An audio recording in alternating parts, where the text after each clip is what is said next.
Howdy, partner. We are out in the garage today working on the 5-cylinder race car, and we need to do a compression test. It's time. Got the 5-cylinder here, 192,000 miles. Getting ready to turbo it. I think we just need to get some baseline numbers on where the compression's at and kind of get an idea for how healthy the motor is. Doesn't really matter what the numbers are at. This one's getting boosted anyway. But I'd like to see the numbers, and then I can monitor it throughout the rest of its life after the turbo and yeah, just see where it's headed. Also, check out this pretty sweet radium fuel pressure gauge that I added to the end of the integrated engineering fuel rail here. Normally I just had that blocked off because it does have an opening on either end of the fuel rail, so you got your inlet there. You could put another supply here, but I just put a 90 there and added this fuel pressure gauge, so that's pretty cool. We can see that we're maintaining the regulated pressure that we need when we're working on the engine and putting the turbo on there, and yeah, just need to make sure we have fuel pressure. And now, I know what you're thinking. You already did a compression test. You already have a video up on that. It didn't go so great. I know, because I had the wrong tool. But check this out. I went out and picked up a different compression tester set, and this one's got the hard line here. So this will just go straight down into the cylinder tubes. Not flexible, nice hard pipe. That will allow me to get a good seat, get that O-ring sealed, and get an actual proper reading on the gauge here, as opposed to having the leaky setup. Because the old setup was just all this rubber hose, and it's flexible, so you can't really get it in and get it tightened and straight on the threads, and it's just kind of a nightmare. But I did pick up this set. This set should get the job done and get us the readings that we need for a proper compression test. And of course, I will leave links to everything used in this video down in the description, but first things first, we can't get a proper reading on a cold engine. So I think we need to go take this thing for a drive, get that GoPro hooked up so we can get some nice crispy audio of the 5-cylinder, and get this thing up to temperature so we can get an accurate reading.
And we're back. We made it. Got a nice toasty engine, so it's gonna be super fun to work on because all the compression test readings are gonna be taken right from the top. So spark plugs, coil packs, all the hot points of the motor got to come out.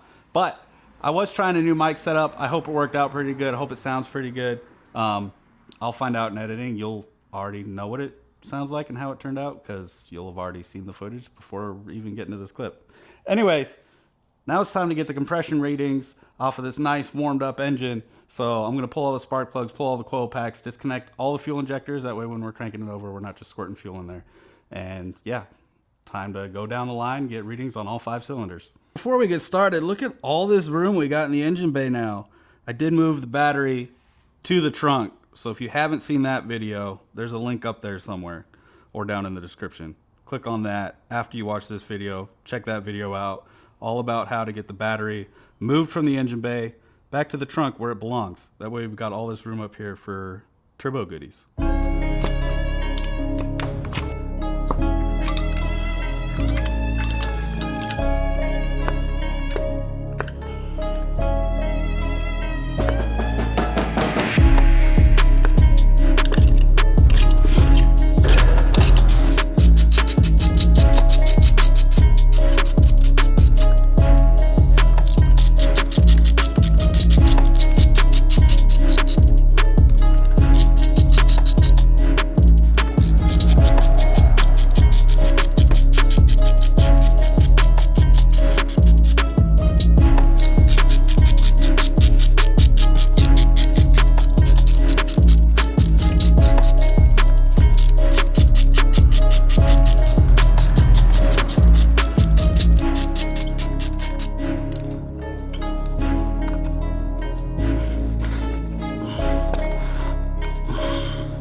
Now that was a proper compression test. Really helps when you have the proper tool to do the job right. Solid, non-flexible shaft to go down into these deep cylinder wells. Really does the trick. Nice seal on that O-ring there. I knew I was leaving some on the table from that last one where I wasn't perfectly sealed, and then they were all reading like 120-ish range, if I remember right. Now we're all above 140, so 140 to 150 range. So that's proper compression test. Engine was nice and warm. All the metals were at the proper tolerances. Yeah, I'll take that. That's good for sure. I just got to get this thing buttoned back up now. And by the way, when you're doing this, you've already got your spark plugs out, so you might as well give them a good look over, see how they're burning. These ones are a little brown here, but we'll be doing a refresh on the ignition system when we go turbo anyways, because we got to change the plugs, and then we'll monitor it from there after the tune and everything's all dialed in and we get it back out on the racetrack and we're ripping it. Here's my list of numbers from that compression test. So 140, 143, 140, 146, 147. So all in the 140 to 150 range, which for 192,000 miles on this engine, I will absolutely take that as a win. I mean, 180 PSI on all four would be like ideal situations in like a brand new motor. So to only drop down to the 140 to 150 range, yeah, that's pretty good. And you guys have seen all my racing videos. I absolutely rip on this thing. It gets abused. It's sitting at rev limiter all the time, full throttle. I mean, yeah, it's a track car. So it's getting used like a track car. So that's absolutely amazing. That's a really good starting point for going turbo. I'm going to get all the plugs and coils and everything back in so we can actually run the engine and drive it again.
Well, I am going to call that a total success. We did the compression test. We got good numbers.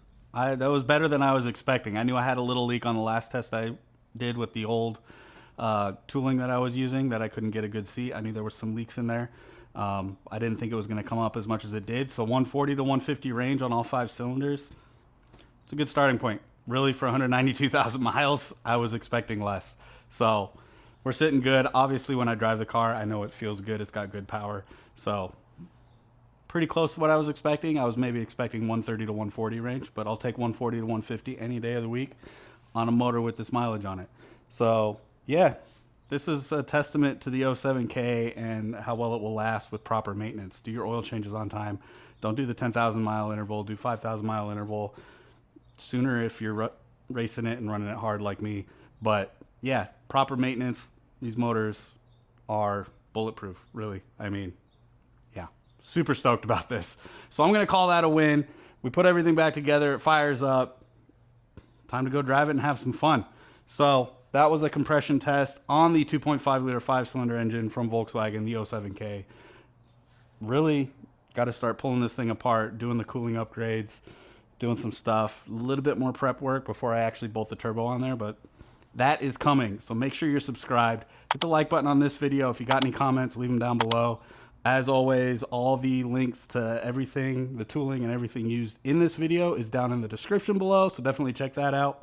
They are affiliate links, so if you end up purchasing something that you need, it helps out the channel and keeps me making more videos like this for you guys. So hit that like button, hit that subscribe button, leave a comment down below. Live your life to the fullest. Have a wonderful day. Go pet a dog. Be happy. Do all the things. And as always, I will see you in the next one. Bye-bye.